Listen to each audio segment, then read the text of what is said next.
अस्सलामुअलैकुम, welcome to JSK design studio. मैं हूं आपका मेंटर जांशेर और आज हम सीखेंगे मॉकअप बनाना। तो सबसे पहले इसे प्लस पे ड्रैग कर देंगे, उसके बाद हम आएंगे सेलेक्ट और सब्जेक्ट पर क्लिक कर देंगे।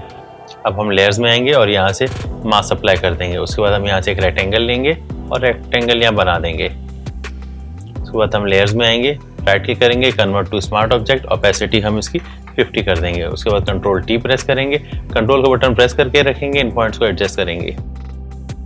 राइट क्लिक करेंगे, यहाँ से रैप सेलेक्ट करेंगे और हैंडल्स की वजह से हम इसको कर्व पे एडजस्ट करेंगे। एंटर का बटन प्रेस करेंगे, दोबारा लेयर्स में आएंगे, इसकी ओपेसिटी 100 कर देंगे और इस पर डबल क्लिक करेंगे, कन्वर्ट स्मार्ट ऑब्जेक्ट ओपन हो जाएगा। उसके बाद हम लेयर्स को यहाँ से कॉपी करेंगे और यहाँ पेस्ट कर देंगे।